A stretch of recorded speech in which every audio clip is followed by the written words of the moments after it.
Ruckerman.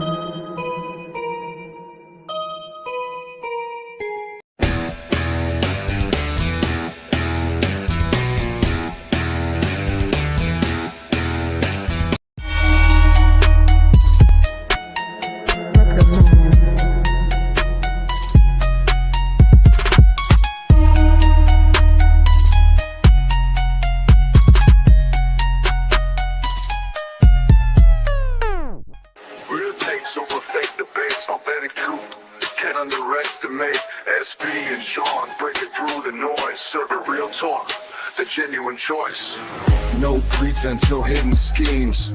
Just sports, passion, fueling dreams. From the field to the court, every play that's made. Real takes over fake debates. Turn it up, hear the honest sound. Unfiltered sports all year round. Discussions pure, no masquerade. Real takes over fake debates.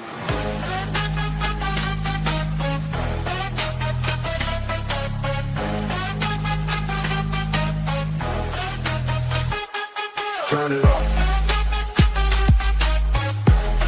Over fake debates. Real takes over fake debates.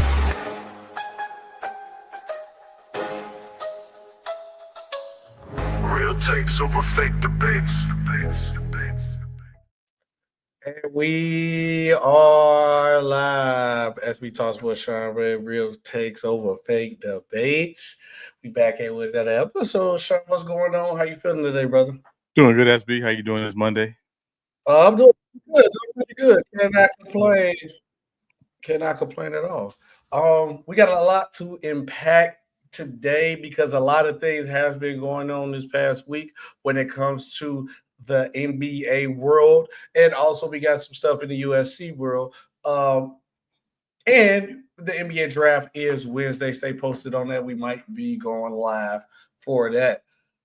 But we got to start with what happened yesterday, because we have finally got the season finale. It has gone to a close, and it has ended. And it is that the OKC Thunder has won the NBA championship, the first championship in franchise history. Sean, what is your reaction to the OKC Thunder winning a championship? Obviously, anytime you finish on the mountaintop, it's a great accomplishment. When you look at the regular season, they had 68 wins in the regular season, won 84 games total this year, which I think is the third most all time.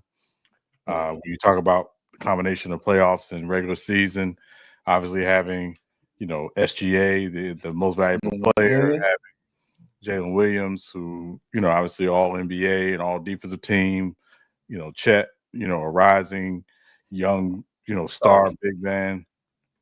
But, I think Mark Daigneault, who, again, when you look at the fact that he started as a G League coach and, put in the work, wasn't given the opportunity, put in the work and,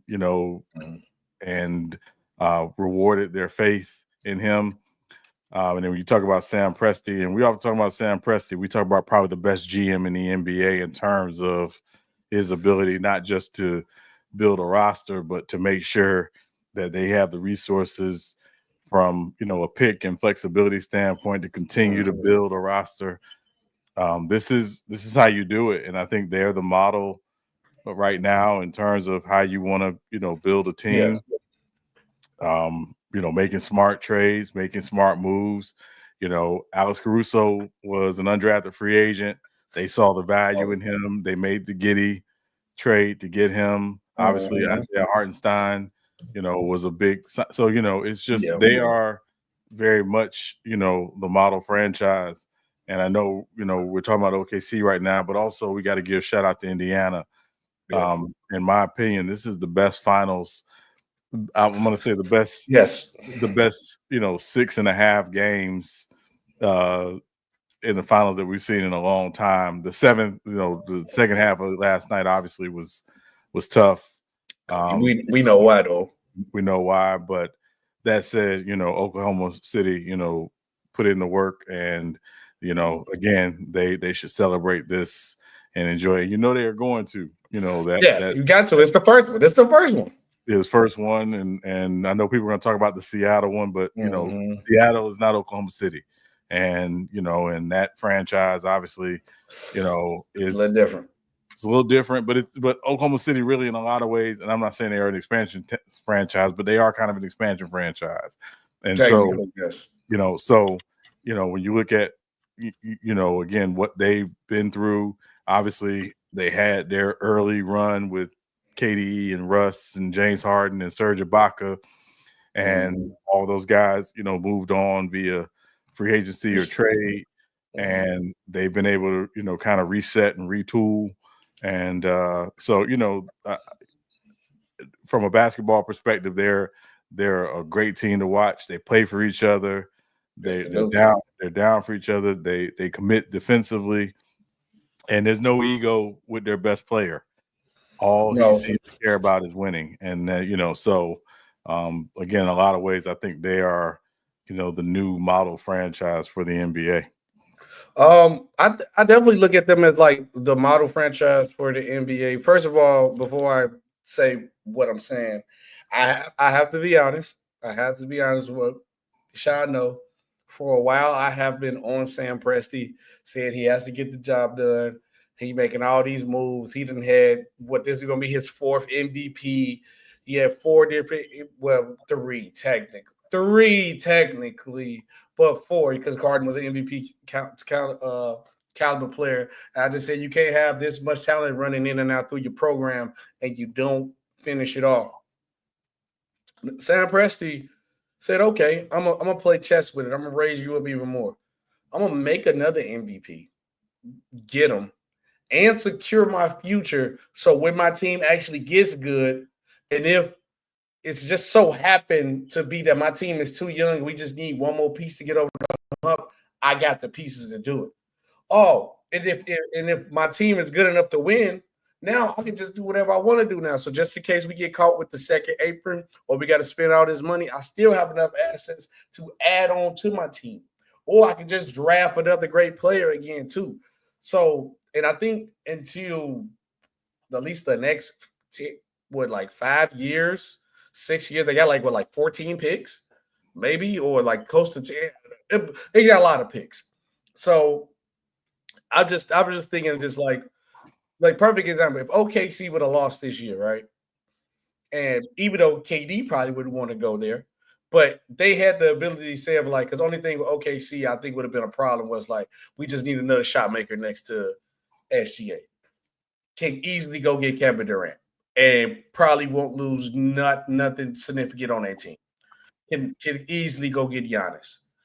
But I know the Milwaukee Bucks are asking for a lot for Giannis, but they can. My point is they have the ability to add on a team now. They just won a championship, and they got the ability to make their team 3 times better. But I don't see OKC tearing down the house to go get another superstar or anything like that. They built their team through team chemistry. They built it through depth. I think they got their 1-2 punch. SGA is the MJ, and you know, obviously they call it J-Dub Scotty. They got your Scotty, you got your Batman, you got your Robin, then you got your versatile third unicorn big man, because you know in this area you need your unicorn big man. He's a shot blocker, he's a shot maker. Then you got your dirty work guys and Lou Dort who can come in and do his thing. Then you also got your vet who has championship experience on his team already, Alex Caruso. So this team is a perfect mesh. You got everything you need to win a championship. And the best thing about this, Sean, is all their main core is not even 30. Right. Alex Caruso is the oldest guy on the team, and he's 31? Yeah. So I don't see OKC going nowhere anytime soon, because OKC was before this year. They was the number one. I think they was number 1 seed. I can see them doing the same thing again. Now, it's going to be harder to repeat, but because a lot of other things happen too that we definitely going to talk about. But I just think it was outstanding for OKC, and I definitely want to tip my hat to Sam Presti. Hey, I was wrong, but you got it done. Now, Sean, another person that got it done is SGA. SGA wins Finals MVP. He's the first player in NBA history, only because this award was just added, to win MVP, Western Conference MVP, and Finals MVP. Then he wants the scoring title. He added the list of only 4 players to win the scoring title, MVP, and the championship and Finals MVP. It was Jordan, Shaq, and Kareem. Yes, Kareem. And what is like blowing my mind right now is we too caught up in nostalgia and comparison where we can't even enjoy what SGA has done. Also, my fault, chat. Salute to the chat. I kind of got locked in. Salute to the chat. Salute Tiff. Salute Fly Sport. Big homage in the building. Salute Gideon. Salute G Money. Salute Go James as well. Go James. Oh, it's my boy, Go James in the building. Go James in the building. But people don't understand how like crazy this season was with SGA.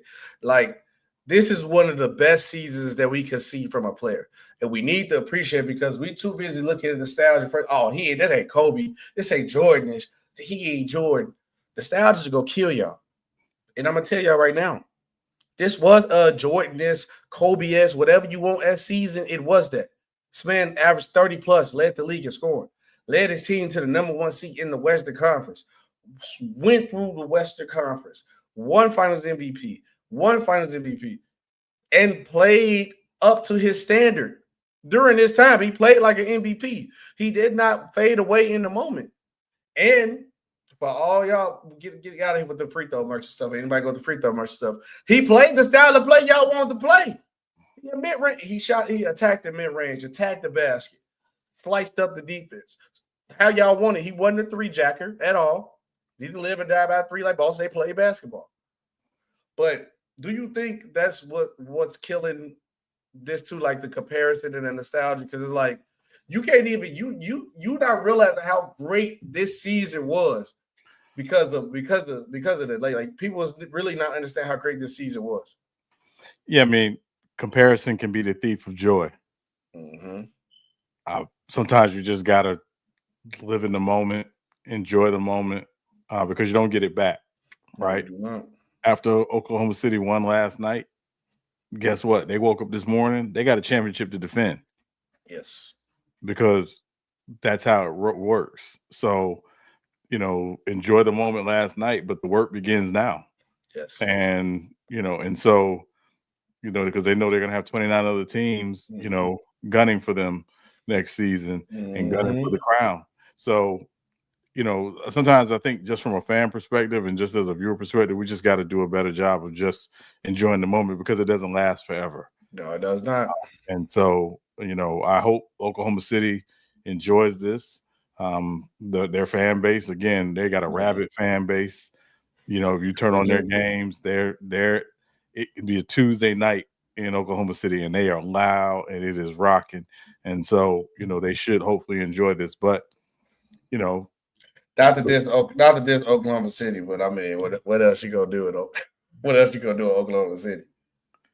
That may very well be true, but no, I mean, I think again, it's just kind of hey, let's just enjoy this time. Again, they got a young core. Their SGA is only 26 and be 27 next month. But and then obviously we know Jalen Williams and Chet, they're in their early 20s. I think that's their core. That's their threesome they're going to build around for the next, several years. But, that said, let's enjoy this. I know there's a lot of talk already about it. Can they be a dynasty? Listen, let's not do that. Okay. Because this time last year we were talking about Boston, the Celtics being a dynasty. And again, injuries can happen. You could be one injury, but also let's also be very honest that Porzingis isn't the same player because he missed a lot of time last season. Drew Holiday is not the same player because he missed a lot of time. So if you're OKC, it's not a worrying about being a dynasty. You control what you control, you take care of business, and you put yourself in position to try to win again. But ultimately just enjoy the moment. Yeah, I'm with you on that. You got to enjoy the moment. But like you said, a lot of other teams will be gunning for him because they couldn't even breathe because with that championship, because a team in the Western Conference made a move, but which we gonna talk about in a second. But I have to go to the bad side of the finals, right? Pacers. Shout out to the Pacers because for everybody who doubted this finals, this was one of the best finals I have watched in a long time. I enjoy every second of the finals that I watched it, even when I was running around. I had to run around during the game. There's one thing I do like about where I'm at when it comes to being a sports fan. Because I had to go to this store, go to that store, my phone right with me. I'm at the grocery store. We're still watching the game on my phone. But I definitely enjoy every little bit of this finals. This is what I want to say first. But Tyrese Haliburton tore his Achilles. We got robbed of possibly a grand finale of a NBA Finals because of Tyrese Haliburton getting injured, which sucks for us as fans. And I want to say this, Sean. First of all, prayers to speedy recovery to Tyrese Haliburton. But, and I don't care what nobody say, because they swear that's not it. They swear it's the pace of how the league is playing right now is too fast. No, it's not. Stop wearing these low-top shoes. It's basketball. Wear high tops. And if you're going to wear low tops, at least wear ankle protection or something. At least give you something. This new era of players with these low-top sneakers is driving me crazy. And I've been seeing people like, yeah, we got to shorten the NBA season because the players can't play at this pace. See all these Achilles injuries that we've been getting. I looked. Dame Lillard, low tops. Jason Tatum, low tops. Tyrese Haliburton, low tops. Basketball, I get it. You're trying to sell a sneaker. These shoe companies want these sneakers to look good. But you can't sell a shoe if you don't see it on the court. Basketball, you will have always been meant to wear high-top sneakers, Sean. I don't know who started. Maybe it was Kobe with the low tops. And guess what happened with Kobe? He tore his Achilles also too. When LeBron started getting injured, I know it's an old age.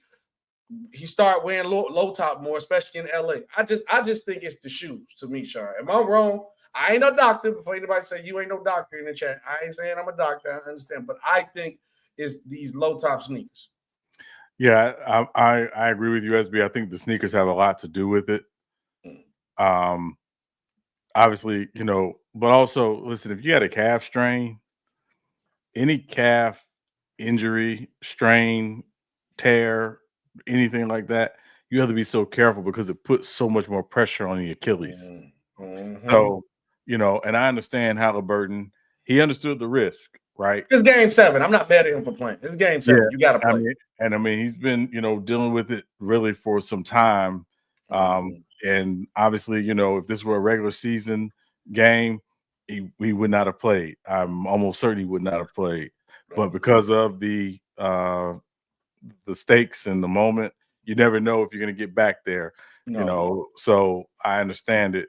But for me, as an organization, again, I think they got to take some look at this. I think the shoes do matter, but I also think that they've gone to lighter shoes.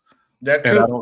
And I don't know if the lighter shoes provide the same support that previous shoes, may have provided. You asked about the low tops. If I'm not mistaken, there were guys in the 70s that wore low tops. I think like Walt Clyde Frazier. Well, no, they weren't low tops. So Puma, and I want to say it was Adidas, might have been like the original. They did the low tops, and then you start to see more guys, wear high tops, but particularly in the 80s. And guys tore their Achilles, but it wasn't this rampant. To be honest, I remember when Dominique Wilkins tore his, Isaiah Thomas tore his, but it wasn't something you saw all the time. So I do think the shoes factor in. Are guys still taping the same way or taping appropriately? Are they wearing, the supports? But the big thing for me, SB, is when you're dealing with that calf issue. I remember these Adidas shoes, so I'm looking at it right now. Yeah. I remember, the 3-stripe with the little dots and the little front. I know the low top Converses though too. I remember those too. Okay. Yeah. So So it's just, I do think it does matter. I'm not going to say it doesn't matter because it does, but yeah, I think there's got to be at least some level of study on it. I know these guys get their shoes really custom fit to their feet, things of that nature. Trying to But sell a sneaker. well, yeah, I mean, it's obviously, sneakers are fashion, shoes Yes, are it is. fashion. So, you want that, but I know, like, I don't play as much as I used to, but when I play in high top. Like, I have some Jordan 36s that I play in, like 2 pair actually. And I mean, I'm not, if I don't have it, if it doesn't wrap around my ankle, I'm not playing in it. That's generally my rule. So, but that said, I do question it, how much the shoes play a factor, because I think they really do. No, I definitely think the shoe play a factor. OJ said SGA is now the best player in the league. No, it's still Jokic, but yeah, it's good. Is SGA the best OKC player? Yes, he is. And because he won a championship, and that's I remember I said that, because we're gonna have a conversation later in the show about rings.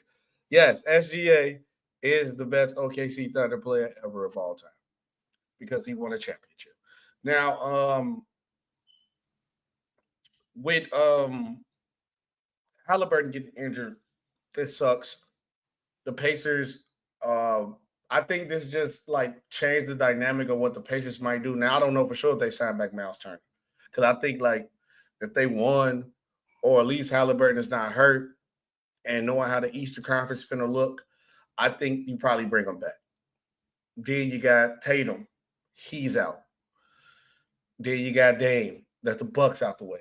So those 3 juggernauts in the East, all 3 title contenders in the East.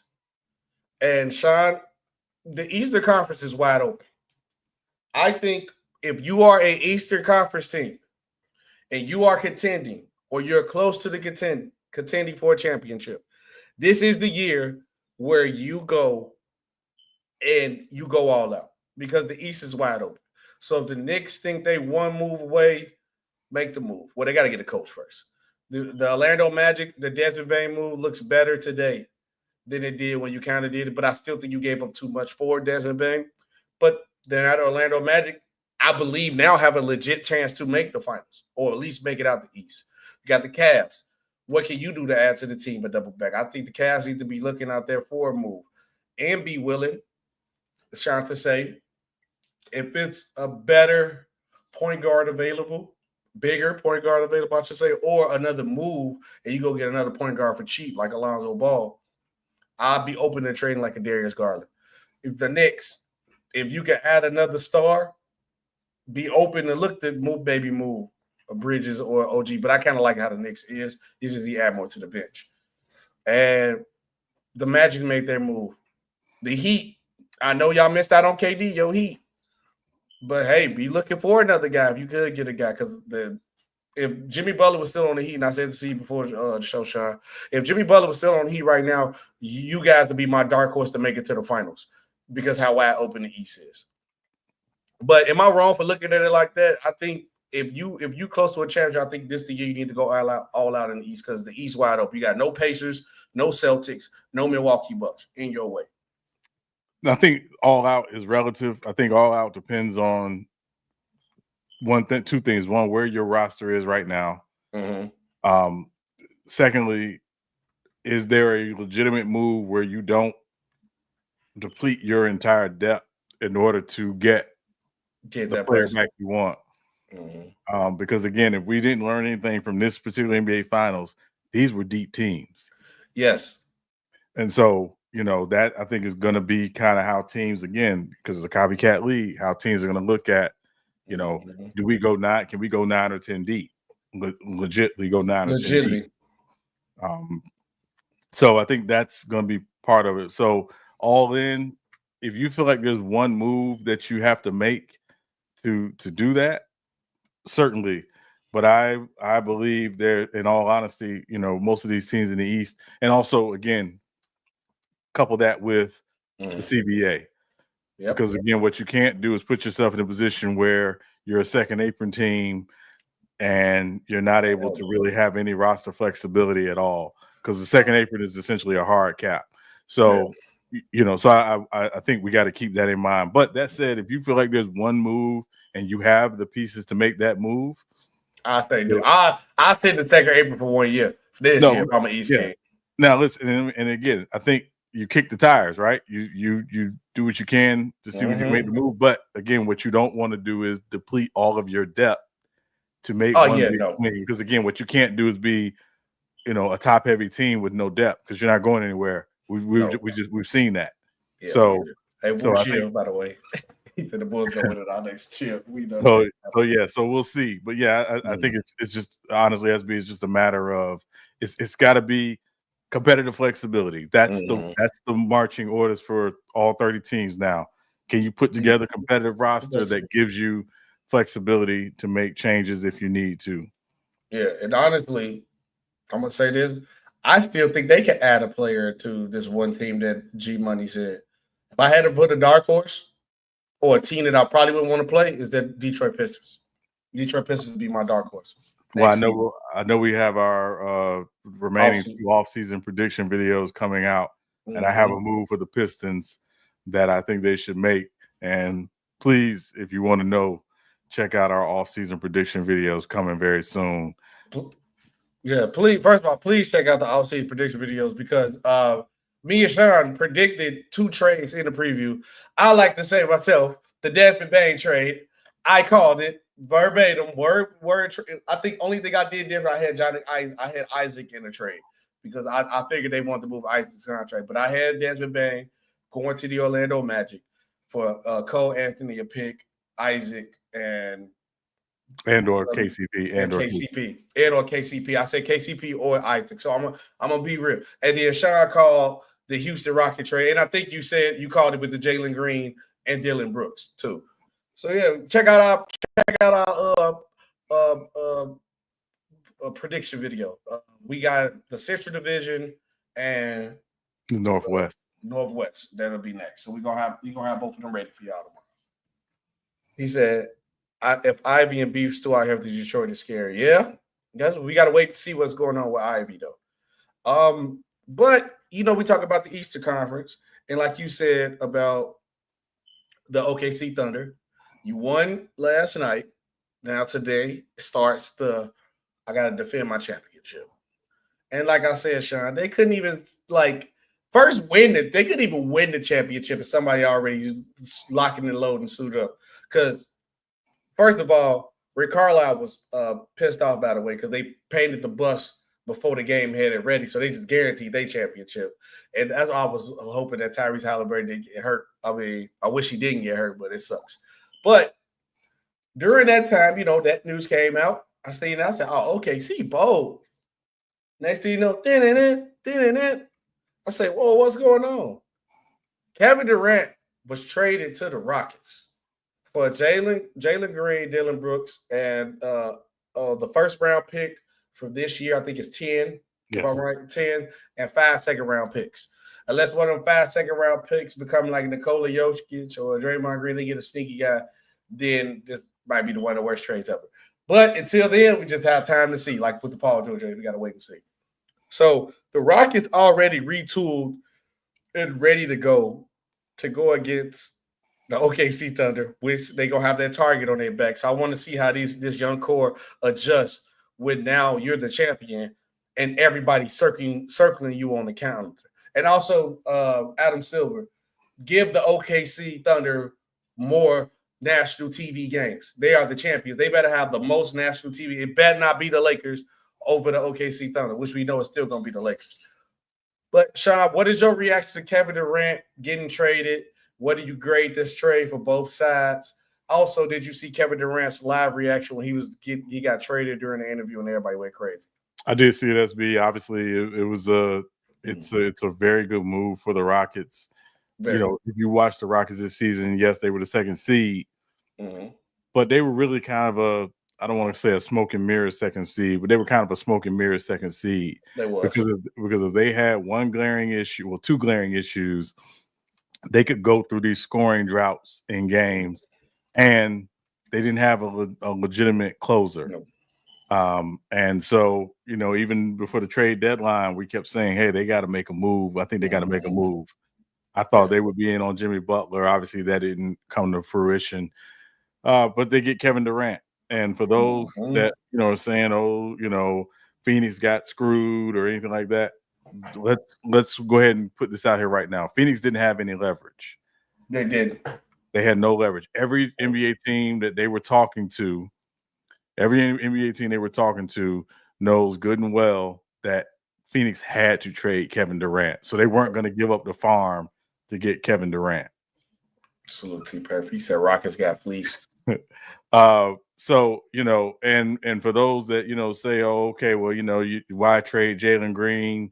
He's 23, Kevin Durant's 37. Somebody had to go. You have to make the salaries work, Mm-hmm. right? You have to make the salaries work.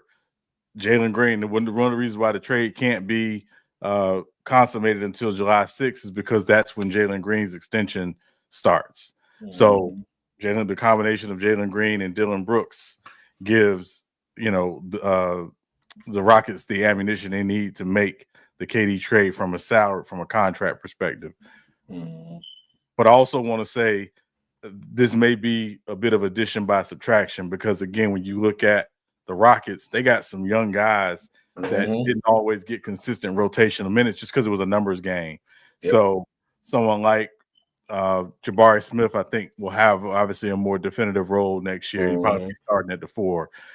Tari Eason may have a bigger role if he's, still there next year. Cam Whitmore will have a bigger role. Reed Shepherd will have a bigger role. So sometimes, moving 2 to get 1 opens up minutes in the rotation that I think the Rockets, really, want to do. And when you just look at their team, they're really 9 deep. Right off the top, even if they don't make another move. Mm-hmm. So this is a move. They feel like they got a chance, and this move puts them closer. They're not OKC, but I think it puts them right there, closer in that, right there next to OKC in terms of legit contenders in the West. And they realize they got a window, and you don't want to lose out on this window. And I think that's why the Rockets ultimately make the move. And y'all know who this is. It's Kevin Durant. It's Kevin Durant. You know who I am. And I'll say this too. Kevin Durant knows he doesn't have to go there and be the man. He doesn't have to. No, he doesn't have to go there and carry the franchise. He just got to go play. He just got to go play ball. Mm-hmm. And when they say, "Hey, we need a bucket," be Kevin Durant. But I think it's going to open up the floor a lot for Amen Thompson. It's going to open up the floor more for Jabari Smith. It's going to take some of the pressure off of Sengun. And, we know Ime Udoka and Kevin Durant have a good relationship from the time in Brooklyn. So I firmly believe that the Rockets, are going to be a team to really, to watch out for. And again, I'm not going to put them ahead of OKC because I won't disrespect OKC. But would it shock you if it's an OKC Houston Western Conference Finals next year? I'd be happy as a fan. I ain't gonna lie. I'd be happy. So but yeah, I think Ant-Man gonna stop it anyway. Ant-Man gonna come around and just beat the Rockets. Yeah, and for Phoenix, and I just want to speak from Phoenix's perspective again. Phoenix didn't have any leverage. They're a mess in terms of their roster. And so they had to take what they deemed was the best deal. Best deal available. The best deal available. And that was the best deal available. They still got to tinker with their roster. What they do with the 10th pick, we'll see Wednesday night. And I just remind you, Paul Pierce was the 10th pick in the draft. So, you can get a great player at 10. Maybe they will. That remains to be seen. It remains to be seen. That's what I'm saying. It remains to be seen. And so, yeah. What's it said? Coach J said KD still top 10. No, let me see. I mean, I'm not gonna. Well, you can do that. I'm trying to think. I'm saying Jokic, SGA. Why am I missing one? Jokic, SGA, Giannis, Jason Tatum. No order, by the way, because I know y'all finna say, "Why I got Jason Tatum, Luka Doncic." That's 5. Oh, okay. That's 5 for sure. Joel Embiid is still better than Kevin Durant. Joel Embiid. Ant-Man is better than Kevin Durant for sure. Who else? Trying to think. I don't want to be too disrespectful yet. Who else? Who am I missing? I feel like I'm missing somebody. I'm not gonna chime in because I don't want any part of this. LeBron. LeBron's still top 10. He on the back end of the 10 though for sure. LeBron. Why am I feel like I'm missing the name. I know I'm missing the name. SGA Giannis, Luka, Embiid, Joker, Ant-Man, LeBron.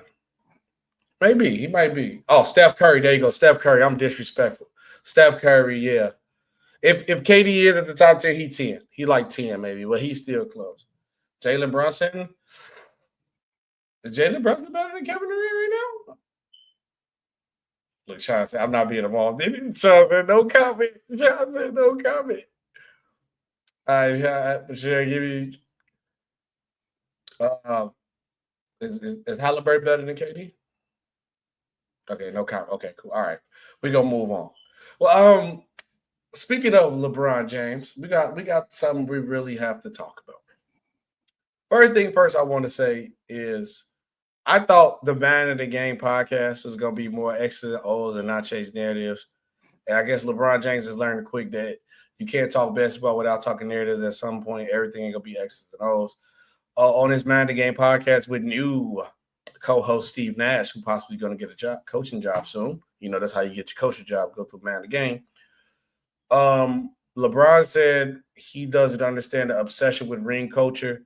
He was pretty much alluded to the fact that rings does not define your career. Sean, I'll let you step in first because I definitely got a lot to say on this topic. I was waiting to talk about this one. But LeBron question up. I want to hear your thoughts first, please. I can ether about the bat. I got a lot to say about it because I think I understand what LeBron is saying, but he can't be the pot calling the kettle black, my brother. You was obsessed with winning rings during your career. And nobody ever questioned that. People actually praised you for leaving Cleveland because they didn't want to put a good team around. But I stand on this when I say this. LeBron if rings shouldn't define you as a player, which that's what he says. Rings should not define you. Like nobody's saying Steve Nash is trash, T-Mac. Okay. I can agree with you. If rings do not define you as a player to some point where you rank your greatness, why out your mouth you said winning that 3-1 comeback championship made me the greatest player of all time? Why you ain't say me going to the finals as many times made me the greatest of all time? Why ain't you say me just dominating the game? You said out your mouth winning a 3-1 comeback ring made me the greatest of all time. And then for you to have next point to say your obsession, the obsession with ring culture is like ruining basketball. But you played a part in that. You left Cleveland to form a big three in Miami. Miami was dwindling down. I want to go back home. You go back home and you form a big three to chase rings. Then you go to the Lakers, get AD, another star, to chase rings, which ain't nothing wrong with that because you play the game to win. The real problem is this. LeBron and Jordan is the problem. The GOAT debate is the problem. Everybody compare everything to them two. Either if you ain't on LeBron and Jordan level, you trash. And then with them two, they bump heads with each other. They both think whoever they guys to go, they think the other person is trash. Disrespectfully, and I'm saying trash because how Jordan and LeBron fans talk about Jordan and how they talk about LeBron is disrespectful to the point they act like these two guys are the two greatest players of all time. But the debate of that has got so toxic and people that go so low just to prove their point, just to tell you that somebody is the GOAT. It's crazy. I do think people need to adopt the mindset that like you have, and I started kind of adopting, have a tier list, have tiers. Jordan said it best.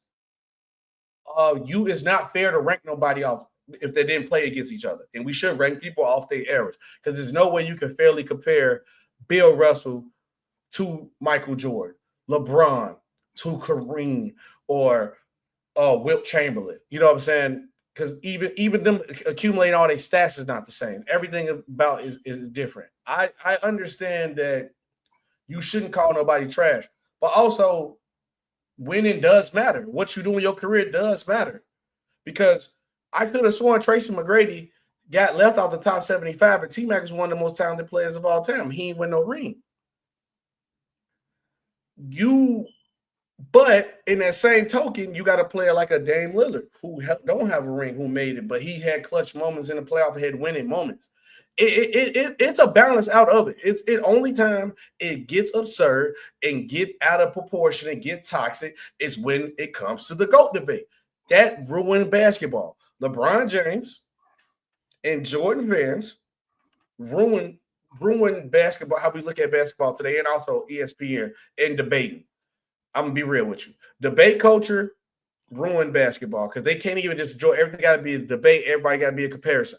Everybody got to be Jordan-esque. And trust me, Sean, LeBron finna retire. In about, I'll say 10 years tops, it's gonna be another 6'8", 6'7" dude who jumps out the gym, who looked up to LeBron James, and you know what they're gonna be doing? Oh, that is LeBron. He just like LeBron. They're gonna do the same thing, and we ain't gonna be able to enjoy the player at all. And then the last thing, and I'm gonna let you go. The other thing about the ring culture obsession, and I'm gonna play devil's advocate on this one, is the Giannis situation. Perfect example.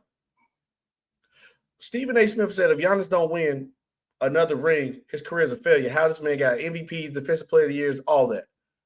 And y'all, the media forces the chasing the championships because they seen what LeBron did. They figure everybody need to do what LeBron do, or everybody need to do what Jordan do. He won in Milwaukee. Why would I leave? I don't need to leave. I can just wait and win another championship in Milwaukee.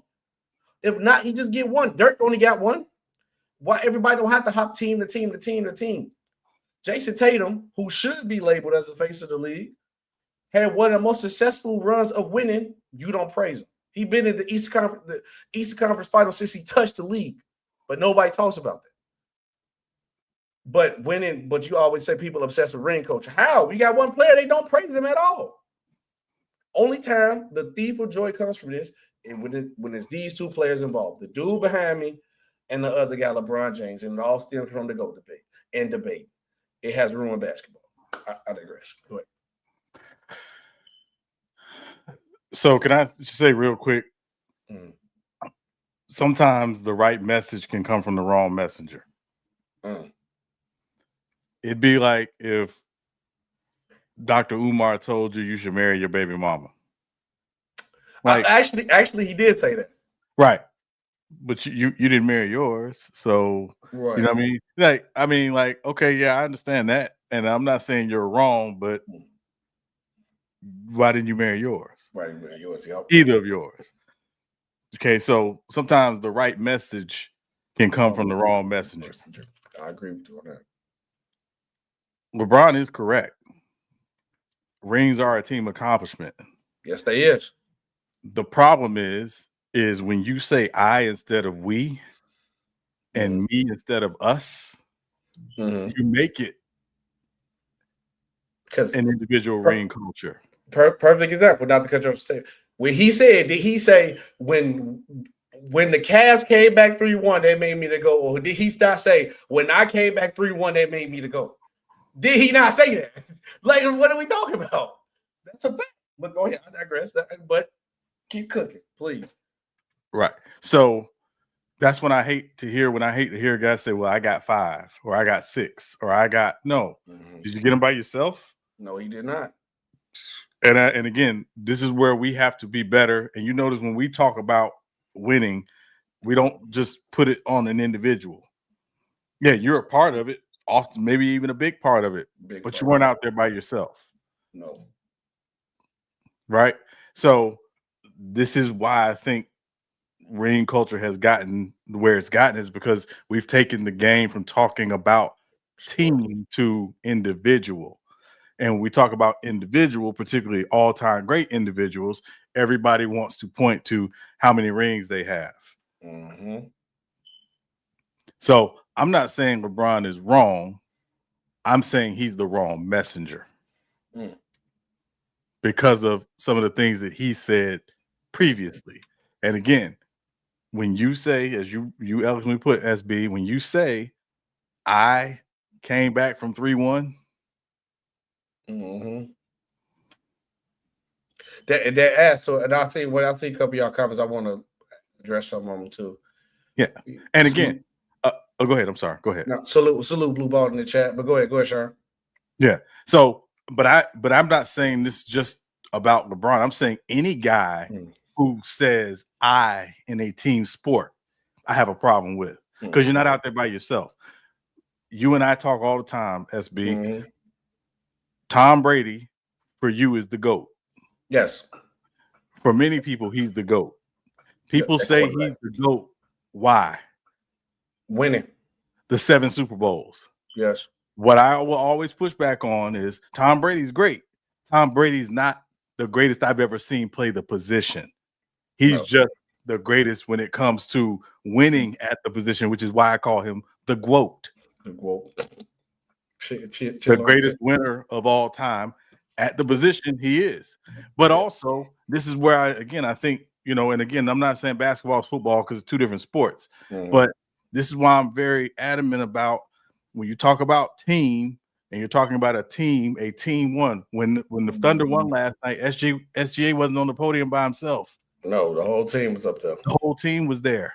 Mm-hmm. Last year, when the Celtics won and Jaylen Brown was the Finals MVP, the whole team was there. Mm-hmm. So let's get back to the conversation about the team. Yeah, it's not that you can't acknowledge individual greatness, but none of those guys are playing by themselves. No.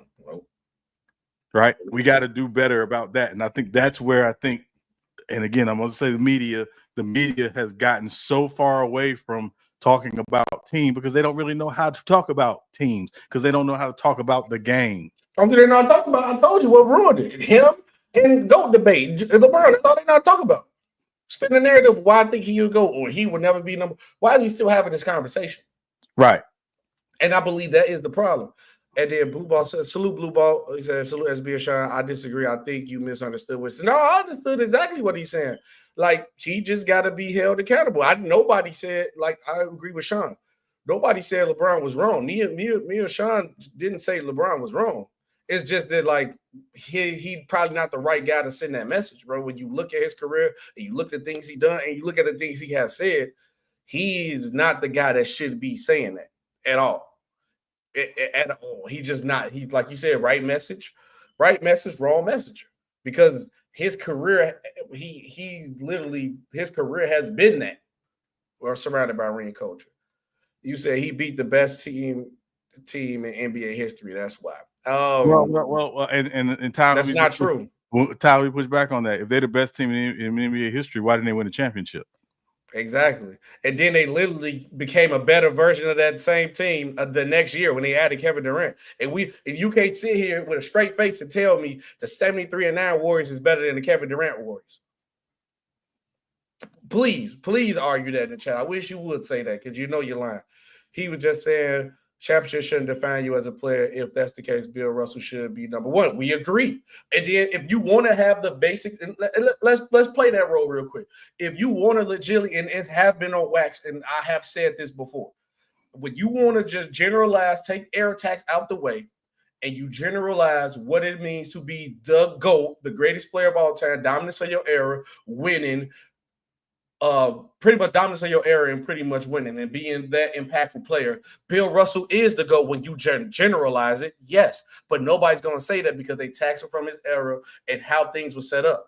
Because don't get me wrong, stay at the league, keeps growing, keeps expanding where we get to, they just say hypothetically speaking, but I kind of hope it don't because that'll probably be crazy, like 40-some teams, right?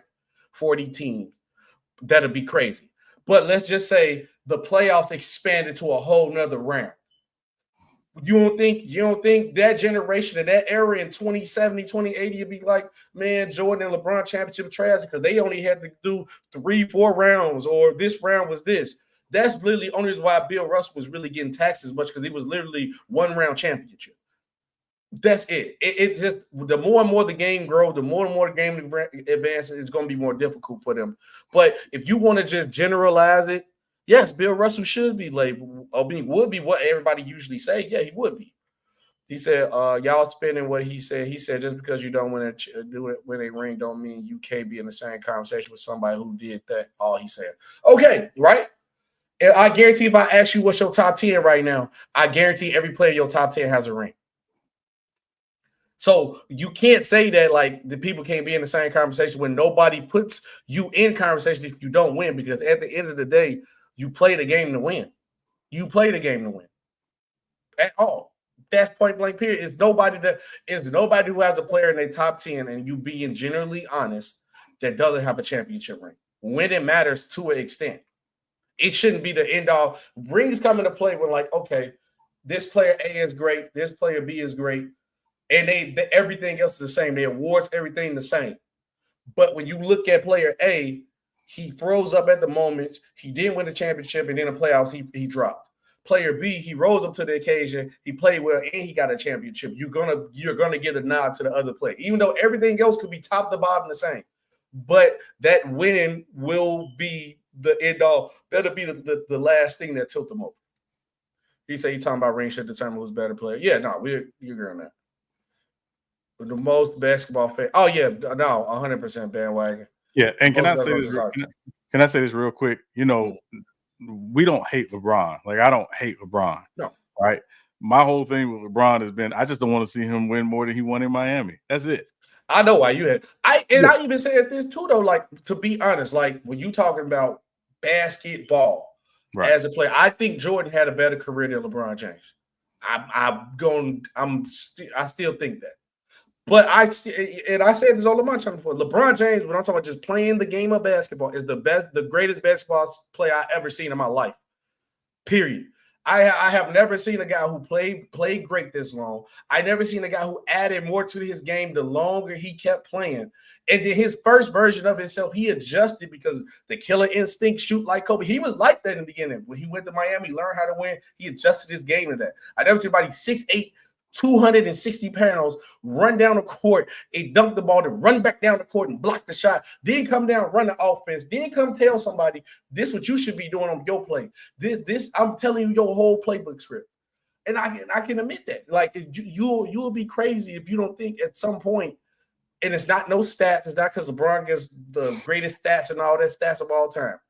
I just looked at him and watched him play, and like, this is the coldest dude I ever seen touch a basketball. Got the most points all time, and then people tell me he don't got a bag.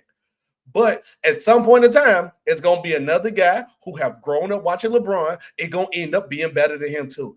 Everybody's going to get passed up. The records are meant to be broken, and people are meant to be better than you. He said, y'all need to blame people like Pandemic TV and TikTok. Nah, everybody got their own opinion, though. Everybody got their own opinion. Yeah, and my whole thing is with anything like this, my whole thing is just keep the same energy. That's all. That's it. So when we talk about rings and we talk about winning, again, let's talk more about teams than just individual players, because whether people realize it or not, in a team sport, nobody is great without the greatness of others. Yeah, no, it's nothing that you can do at all without nobody else. Said Kobe has 5. I don't want to prolong on this, too crazy, but he said Kobe has 5 rings, but you got clown saying he better. I mean, some people might think that. It just depends on, like, you can't argue, Blue Ball. You never should argue who somebody got on their list.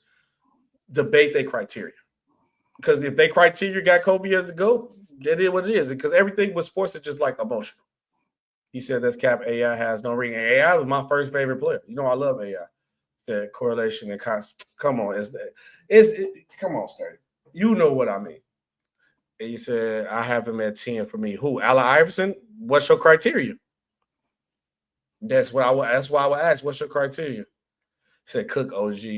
Should tell you OG now. And then he said, LeBron stated the obvious. No one don't want to say players can't be great without rings, but the top players have rings. It's just the way it is. Everyone's top 10. Thank you, T Perfect. You couldn't say it no perfect. Couldn't say it no perfect. Because if I ask everybody in the chat, drop your top 10 right now. Everybody in the chat real quick. Drop, comment down below, comment your top 10. I want everybody in the chat who watch it right now, comment your top 10. Comment your top 10. And I guarantee everybody in there got a ring. And I guarantee why you certain people that are winning. We play the game to win. We played the game to win. Point blank, period. But like you said, like LeBron, one thing I do agree with LeBron on is that it's not the end all, be all.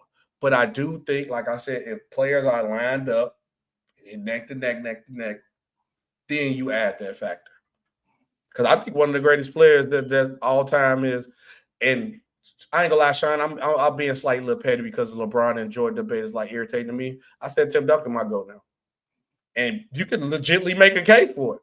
It's just because it ain't flashy. Ain't nobody gonna say that though. But I legitimately think Tim Duncan has an argument to be the greatest player of all time. Him and Kareem for sure. And can I say this, SB? And you know, one of the reasons why I don't engage in the GOAT debate is because most people, when they talk about the GOAT debate, it's only NBA. Yep. If you're talking, last I checked, nobody started playing basketball when they got in the NBA. So for me, the GOAT debate is always going to be about their entire basketball life. And that's where I think, again, many people aren't necessarily as equipped to have a real serious GOAT conversation. Because again, debate can be very subjective. But as you said, also, what's your criteria? What is the methodology with which you use to come up with your top 10 or your GOAT criteria? Because again, if you have a very strict, because GOAT is a very strong word. If you have a specific criteria, many people that you may love and maybe your all-time favorite may not necessarily fit in that GOAT conversation. And there's one person in particular who gets put in that GOAT conversation who, again, whenever they do that, I ask, my first question is, what's your criteria? What's your methodology? What is the metric with which you use to say this person is in the GOAT conversation? And it can't just be, I love this person, he's my favorite player. You talk about what? I already know who you're talking about too. I'm not going to say any names because I don't want to start a firestorm. Yeah, I already know though. Yeah. And technically, I just put Tim Duncan ahead of him because I always kept him at 4. I literally just the more and more I grow and understand, I'm sorry. I think Tim Duncan legitimately have a case to be the GOAT. And the man he never had to lose a season. And he done beat some players in their prime. A lot of people GOAT in his prime, and he old,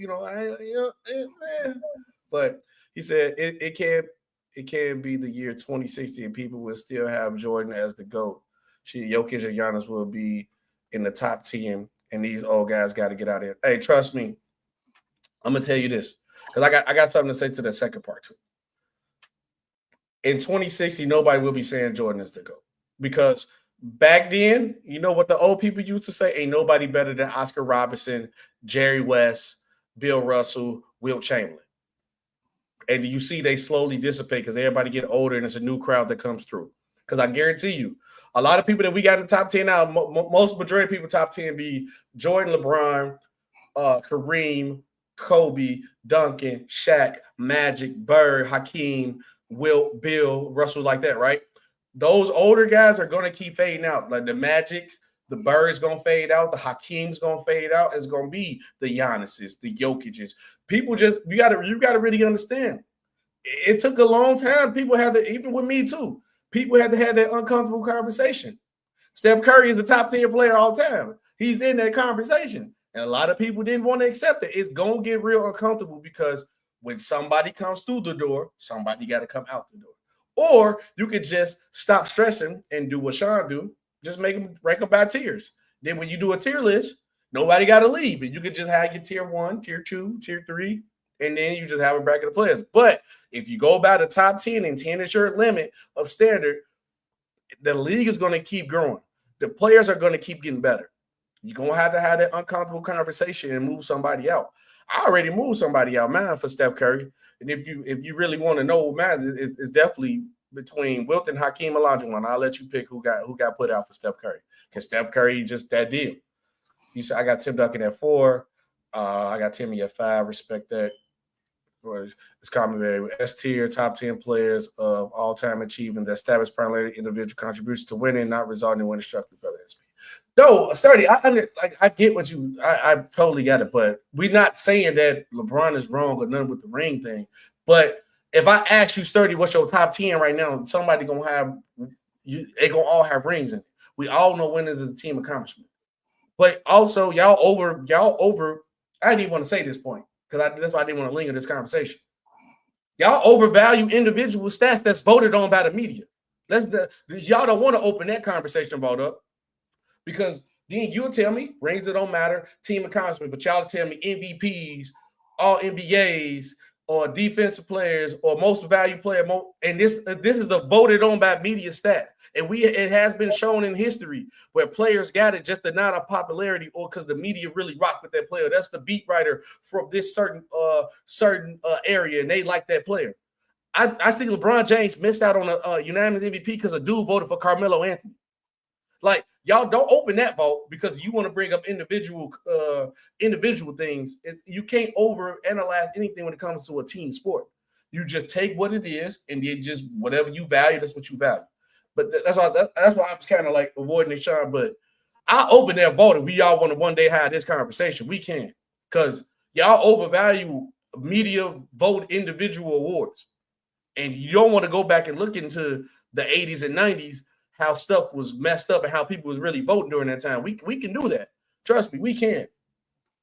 But on to the next one, Sean, because I know if we keep talking about this, it's going to be 3-4 more hours about this. But let me know what you guys think about it. Comment down below. We gotta go to the Lakers, Sean, because we got to do this mock draft too. We got a mock draft. I want you guys to participate too. If we get to a point with a pick, where the chat want to decide the draft pick, we will let y'all decide the pick for that team while we're doing it. The Los Angeles Lakers has been sold historically for $10 billion. The guy was already part minority owner of the Lakers. He just bought the rest of the bus's share. Sean, what's your reaction to this? And does this open the gate for more teams being sold? How does this change?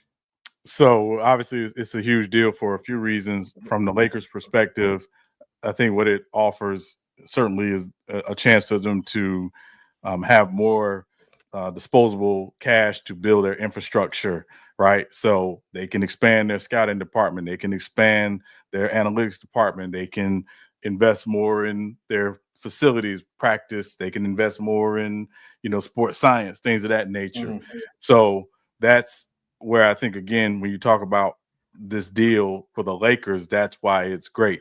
The Lakers, for all of their glitz and glamour, have been a mom and pop organization under the buses, meaning they don't have the same monies that the Steve Ballmers and some of the other, ownership in the league, have. So that's where it is a big deal. For people that think now the Lakers are going to go out and all of a sudden get all these players and spend all these monies on players, that's not, get that out of your mind right now. The new collective bargaining agreement and these aprons are real. And the second apron is essentially a hard cap. Yep. So you're not just going to go out and spend all these money on all these players. Again, it's going to be about the team really building up its infrastructure. The Mark Walter Group, they own the Dodgers. They spend a lot of money on the Dodgers because that's how Major League Baseball allows it based on collective bargaining. But I can tell you, just as a side, the Dodgers are a big reason why we're going to have a lockout in baseball very soon. I'm tired of them, man. Yes, because of how they, again, it's the Dodgers are doing it within it's the rules. They do it within the rules, but is it great for the sport and for Major League Baseball in general? No, it's not. Not really. No, not for my mental either. Yeah, so that's where it's going to be a big deal. But certainly, again, for the Lakers, again, they get a chance to really invest, better in their infrastructure, and I think that's where the biggest deal comes in this space. I'm not shocked that they were sold. I also think there was a great job by the Lakers and the Bus family. At the end of the day, get your value off the investment. Now, you also take that possibility, a chance of losing your best player. Look at the Dallas Mavericks when it comes to that situation. But I also approve of the Dallas selling. At the end of the day, the going rate for an NBA team right now, you got to take advantage of that money. $10 billion, I'm taking that. I only bought the team for what, $500 million or what, $50 million. I don't know how much the Bus originally bought it for. He paid $67 million. $67 million, and you get $10 billion. Oh yeah, we got to take that. We got to take that money. Yeah, take that. Yeah. So, and also, but from a greater perspective, because I know people are talking about expansion. What this does to expansion is when the league is not saying that they're expanding yet. To be very clear, they're going to meet next month. The governors are going to meet, and they're going to have a conversation about whether or not to open up expansion, right? And that's a process. So that's not going to happen overnight. That's a process. They have to basically allow any groups from any city that wants to come together and present to the NBA, the Board of Governors, about expansion. And then based on those presentations, they'll determine whether or not, the league wants to expand. The owners will vote on it, and then they'll, expand if the owners agree to expansion. The reason why this is a big deal from an expansion perspective is also part of the valuation is they look at how much the last teams that were sold evaluated at and went for. So the expansion fee could have jumped because of this from $4 billion to $6 billion. So if you add two teams, and the expansion fee for each team is $6 billion, that's $12 billion. That money is basically taken and divided up among the 30 teams in the NBA. So each franchise will get $400 million. Yeah, you gotta take that. So so that's why this is also a big deal, because again, now we're talking about how much it's going to cost to buy into the NBA if you want to, get an expansion team. And I ain't gonna lie, Sean, I love that the players are, get your money. I'm glad the money is high. But at some point, it's the amount of money that they get now, they're gonna have to slow it down. But I feel like players ball out, get all the money you can. But I think that's going even to a point get out of hand. They're gonna have to control that too, because at some point we're gonna have players with ain't no telling how big of a contract they get paid. Because we got players who are getting 50. Is that 50 now? The highest player, somebody is 60. It's 60 now. We probably gonna get to a point where players might be getting 100 a year. I mean, so just to put a perspective on it, SB, next offseason, SGA can sign a 5-year, is roughly $380 million extension. So in the last year of that deal, he would get somewhere in the tune of over $80 million a season. That's crazy, man. Yeah, so that's where the money's going. That's what the new media rights deal does, is brings in all this new income. And of course, based on the CBA, that income is divided between owners and players. So, to be very frank, that's where the league is heading. That's what they wanted. But the valuation of these franchises is continuing to go up. So again, if you spent $500 million on an NBA franchise and you want to sell it tomorrow, depending on where you are, you could, I'm dope. You could get 10 times your investment in a sale of an NBA franchise. I'll also say again, I think, and I'm just saying this, and I know we got to move forward. One thing to consider is if you're an NBA team and you don't own your arena, the NBA is now becoming more of a real estate business than a media business, meaning your regional sports networks may not necessarily be paying the amount of money they used to pay to broadcast games, which is how teams would make money.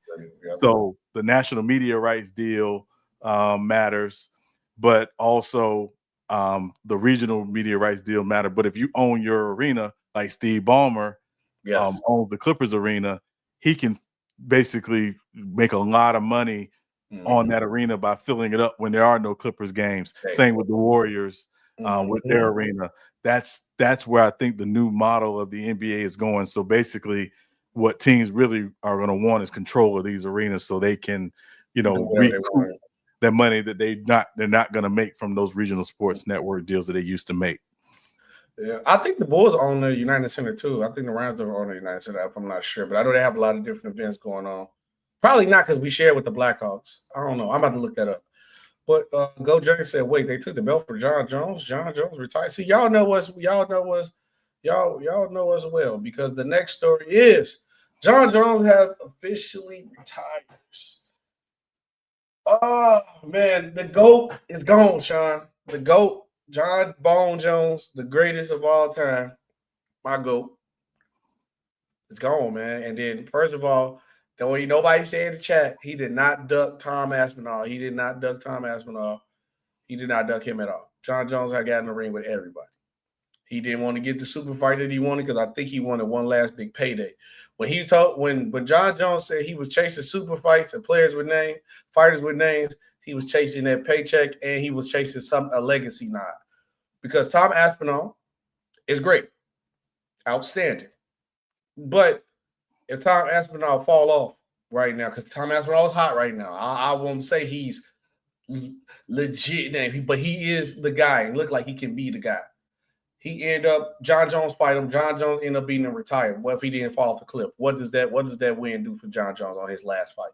Not really too much, nothing. But if he would have beat Francis Ngannou or Alex Pereira, where it's like people have got like a little more attached to their name, that means more. So if he couldn't get what he wanted for his last hoorah there, I don't blame Jon. And then you get Tom the belt. They'll hold the division back, let them keep going. But what's your reaction to Jon Jones retiring, Sean?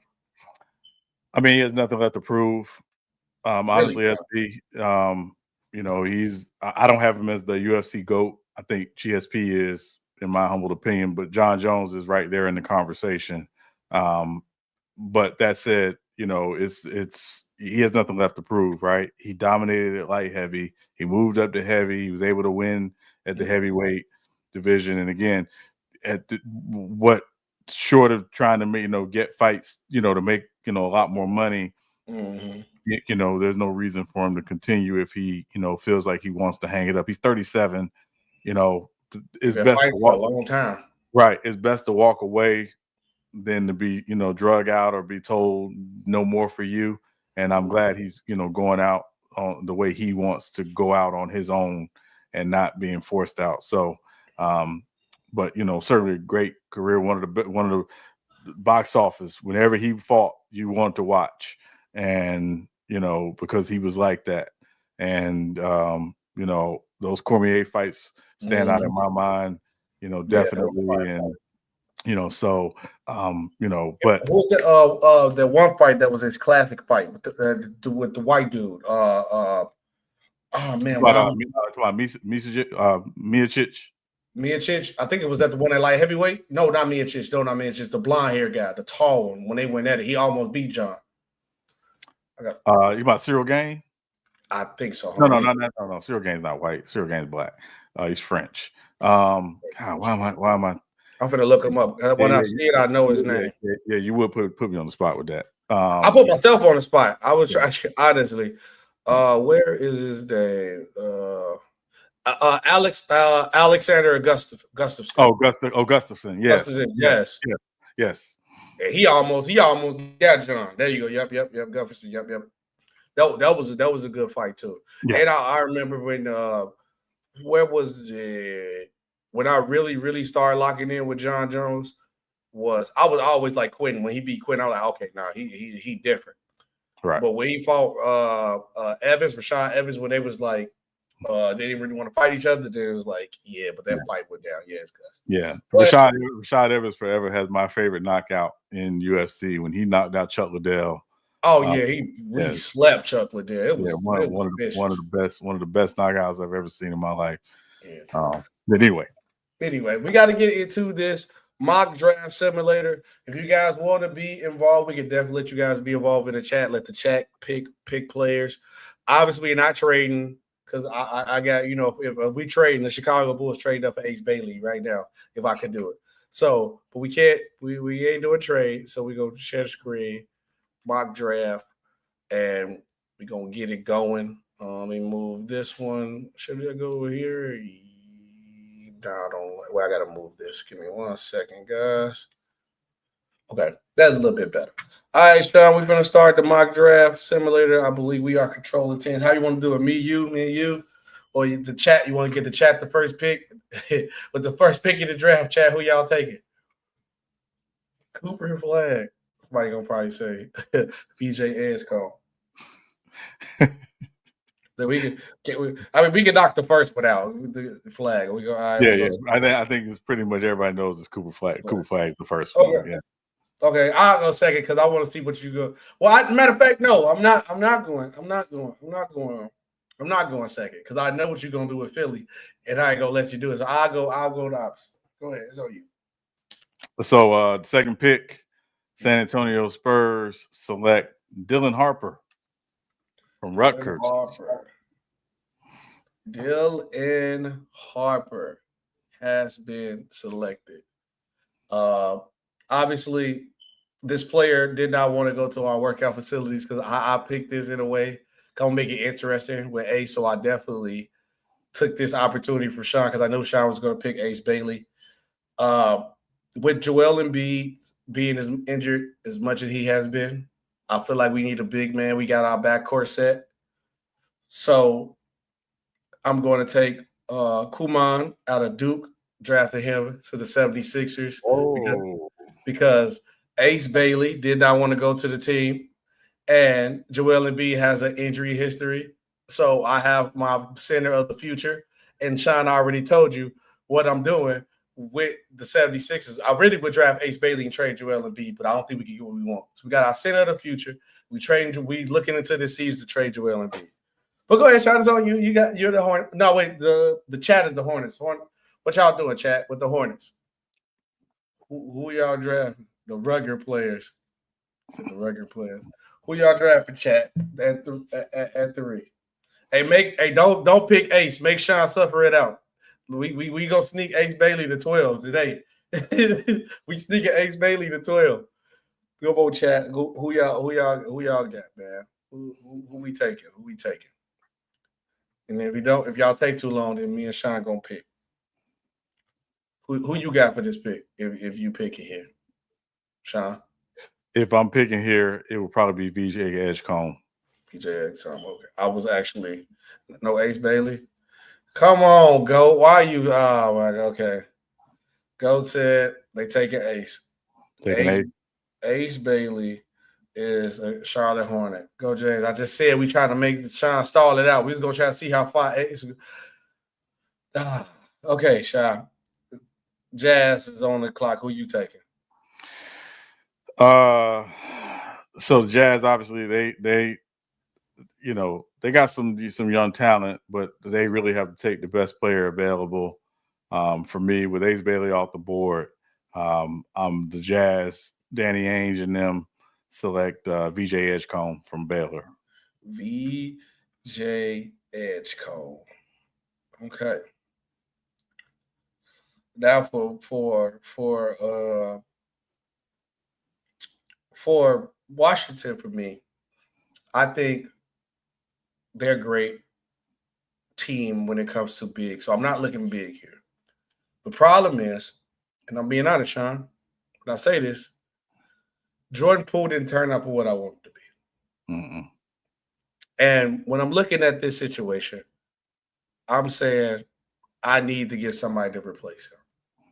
Now, is it at point guard? Or should I just get another guard and hope for the future? I don't know. But for me, with the Wizards, I think they should take the best guard available. I'm being a little home biased with this one.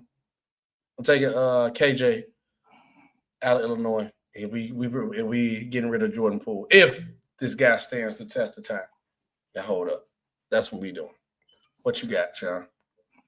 Or is on the chat? It's on the chat. Chat. All right, chat. But it's trying to view pick in here. Who you taking? If I'm New Orleans, New Orleans obviously is a team that's in flux, with new management. Obviously, Joe Dumars and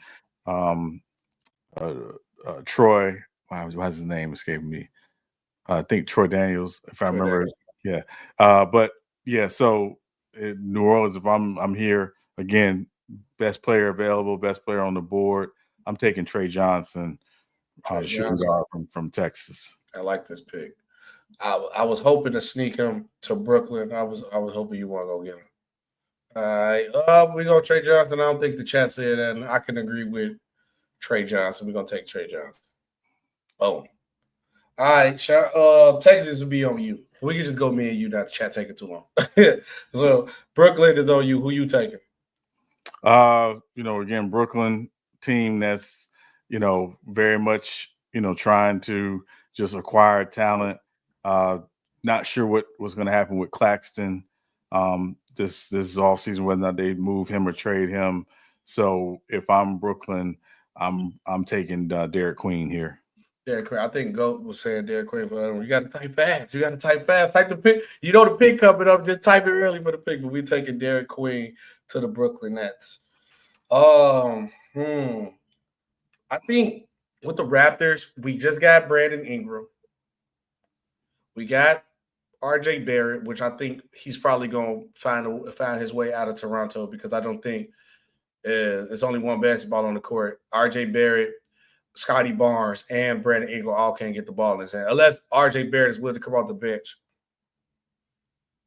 I'm stuck between two. I do think I could go big, but I do think they need a guard. I think they need a legit guard, not one of those shaky shooters. I'm stuck between Nolan and Jeremiah, but I know I want a guard for sure. I'm gonna take the kid from Oklahoma. I'm gonna take Jeremiah. I think you have to go guard here. Now, so Phoenix Suns on you. You just got Jalen Green.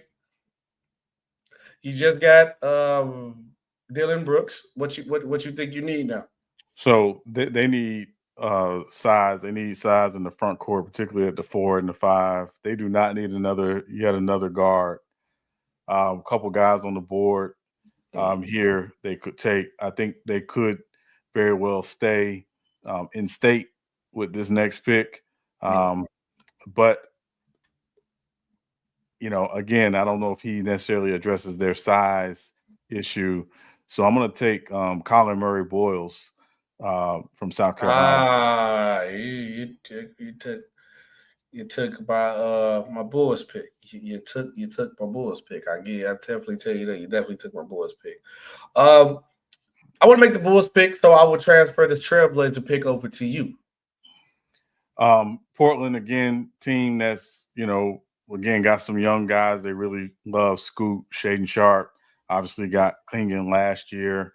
They I think are a team that's again looking probably best player available. I'm probably higher on this guy than a lot of people, but for Portland, I'm going to take Carter Bryant from Arizona. Good pick, Carter Bryant. Good pick. Obviously, my Chicago Bulls, we need a big. The big I was depending on was Colin Murray Bulls. That's why I thought I was going. I ain't gonna lie, that's why I was going for the Bulls or Ace Bailey. But with the rumors that I have been seeing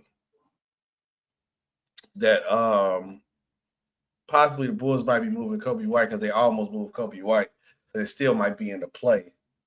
I'm gonna go for the first reach here of the draft. Even though I know we need a big, my right man would have been like probably go Thomas or Noel. We're gonna go our first reach here. The Chicago Bulls takes the first reach of the draft. And we take Jace Richardson out of Michigan State, the electric guard, Richardson's son. And nobody better not expose that my Michigan State bias was on this pick, so we're not gonna worry about it at all. But okay, shout out to you. You got Atlanta. Atlanta, again, pretty set in the backcourt. Obviously set, on the wings with Ricochet. They love, Double O quite a bit. But I'm going to stay home on this one, and I'm going to have them take Asa Newell. Good pick. I wouldn't mind the Bulls get him too, though. No lie. That'd be a good pick, too. Okay. San Antonio Spurs. Yeah, so my belief is the Spurs will not keep this pick. The Spurs will find a way to trade this pick during the draft. I believe so too. But hypothetically speaking, let's see if they end up keeping this pick. Even they said the Spurs might need another big, I guess, to be next to Wemby. I think their backcourt is heavily set, so we don't need to get no guard. I think their wings is pretty much set. Like you, I do agree because I feel like it's nothing really here for what the Spurs need. But I just think with it being said, they probably just take the best big available, and they're probably going to take Thomas if he's available. Go ahead, Sean. You got OKC Thunder. So OKC, obviously defending champ, now the defending champs. Oklahoma City, I think, really has to. We know Sam Presti. Sam Presti is not taking a guy that's going to help them this year. This pick will probably be, more for their future as they, prepare for the team to get really expensive in the next couple of years. So Oklahoma City, I'm going to have Oklahoma City take the center from France, Joan Berringer, center from France. Said Joan Berringer? Yeah. Is he on the list? Joan. Just go up to center. Just go up to the C. Yeah, let me see center. They don't have him on here? No, they don't have him on here, yeah. Okay. Well, yeah, they may have him under a different position, but yeah, he's 6'11", 235. Yeah, there you go. Right there. He's at power for you. You got a power forward, yeah. But he's probably he's 6'11", 235. Yeah, so that's what I have him take.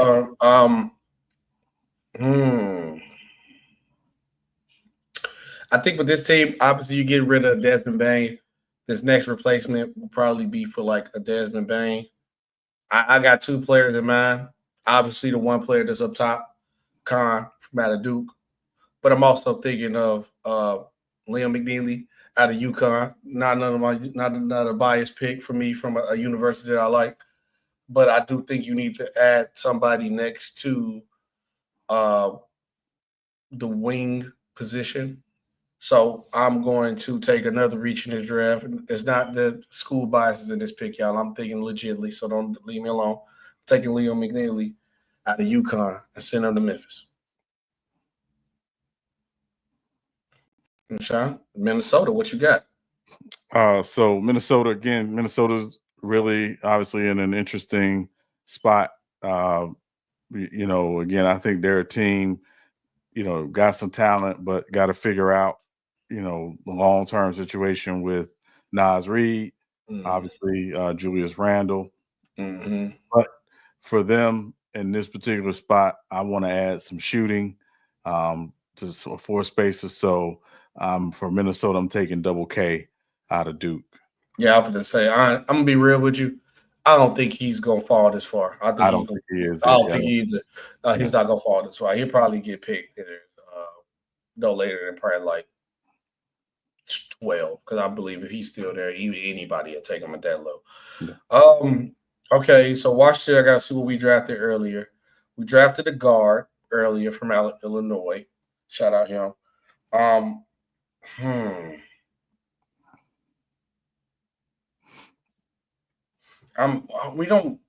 want to say we need a wing. I'm gonna stay close to Washington. We need somebody on their wing and can play the 4. They'll go Sid Crawford out of Washington State. Keep the kid in Washington. All right, you can make this Brooklyn pick. Oh God, who did we pick the first time? Oh, yeah, because Miami's next. Who did we pick again? We picked Derek Queen. I'm gonna be real with you. I think the kid is an outstanding scorer. But we got to have somebody else with the ball in their hand. I'm sorry, we have to at PG. And I'm going to take Nolan. We need another PG on this team. That's where I'm going. Miami Heat on the clock, Sean. What we doing? Yeah, so this would be a spot I'd probably be interested in trading out of. But if I can't trade out of this spot, I know a lot of people had this guy going in the second round. I know the Heat love this guy. Apparently, he's been down there for a few workouts and is apparently not working out with other teams. So I'm taking Walter Clayton from Florida. Walter Clayton. Uh-oh. Walter Clayton Jr. Boom. Walter Clayton. Okay, I like that pick. Okay, Jazz. What do we pick the first time? Now I got to look back. Pick DJ Edgecall. We pick DJ Edgecall. I think Laurie Marketing might be gone soon. Or what's her name? So I'm going to take Noah Pender. Small wing, power forward. Since we already picked a guard. We're not picking 2 guards. That's what I'm taking. All right, Sean, on you. So who did we take? The Hawks take first originally? We took Ashton Newell from out of Georgia, power forward. Power forward from Georgia. So gonna try to fortify some wing depth. So I'm taking Will Riley from Illinois. Will Riley. Oh, shout out Willie Will. He decent. I like him too. He's nice. All right, now who do we take? Just we got to say who we take with the Pelicans. We took Trey Johnson.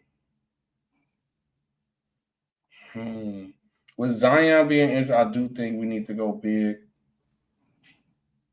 And I don't really know too much about this guy right here. I'm honestly not. I won't even lie. That's why I haven't picked him yet. I really don't know too much about him. He probably one of them overseas players. So I believe he'll probably get picked by this time too. I'm being honest with you. That's the only reason I avoid him. I don't really know too much about him personally. But I do think we need a big because of the situation going on with Zion probably in the out. So I'm gonna take Danny Wolf out of Michigan.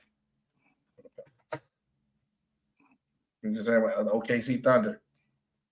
Who you taking? OKC. So again, team that probably will trade out of the spot because they don't necessarily need another player. But they're so deep. I mean, you can almost really take the best player available. I think it might be him. Yeah. Yeah. So I'm taking Noah here. Yeah. Just take him. And now with the situation going, we lost Cole Anthony. I do think you want to get another guard to bring back here just to have. Even though I know you got Desmond Bain, I'm stuck between you go from BYU or Cam from Marquette.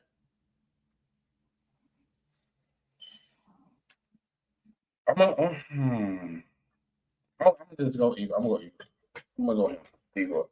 The Nets got 2 picks in a row. Jesus.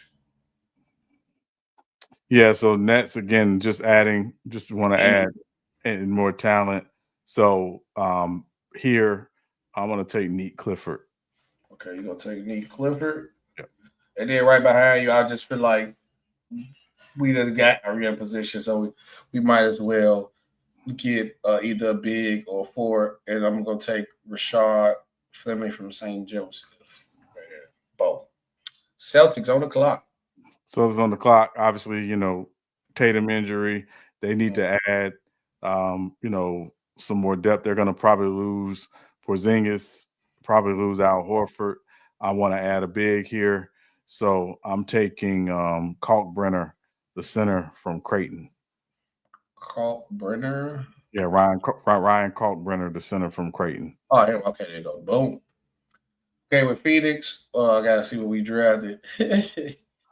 We got a power forward, Murray. That's it. I still think we got enough room at guard. I'm gonna go up this late round pick. Might be in the second round.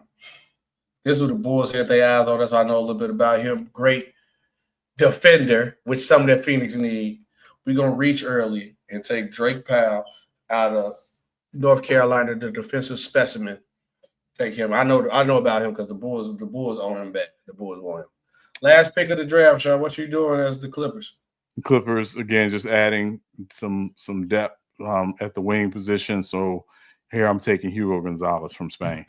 Hugo Gonzalez from Spain. And that has been the RTOD mock draft. Let's go through all the picks.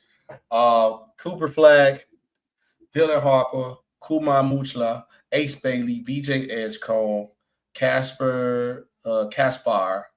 Chuck, I always say his man name wrong. You know, when I've watched Illinois games, I heard him say his name wrong. Trey, Derek Quinn, Jeremiah Fears, Colin Murray Bowles, Carter Bryant, Chase Richardson, which is a super reach. I don't believe the boys can do it. Aston Noel, Thomas Over, John Berger, Liam McNeely. I think that'll be a decent if they could get him here. Con KK. If he drops to 17, that'll be a steal for Minnesota. But we can both agree he probably won't drop this low. I don't think Cedric, maybe was said, but I think he might go a little bit higher too. Noah, Walter Clayton Jr., you said the Heat is high on him. I do believe, knowing the Miami Heat, if they look at the drafts, how the draft going, they figure they could get him later, they will trade back. But Miami Heat is never afraid to just take their player that they want. Noah Pender, Will Riley, Danny Wolf, Noah Essengene, Igor Dimi, Neat Crawford, Rashir Fleming, Ryan Kalkburner, Drake Powell, Hugo Gonzalez is the RTOD mock draft. We'll definitely compare and see how many picks that we got right. Obviously, some of them will go different because teams. It will be trades involved with teams. So we'll see how it go. Shai, you already know episode 7-1. What you got? 7-1. I'm going with the Hall of Famer from Florida State University, longtime Seattle Seahawk, Walter Jones. Walter Jones, I like it. I'm gonna do a little something different because we say if you don't got a bike for 71, you use number 7 or 1. I'm actually gonna use the number 7 only because he got traded. I would say Kevin Durant and the time in Brooklyn that people would love to forget. It's been a great episode. Real takes on Fake Debates with SB and Sean Webb. And we will see you guys on the next one. Peace out.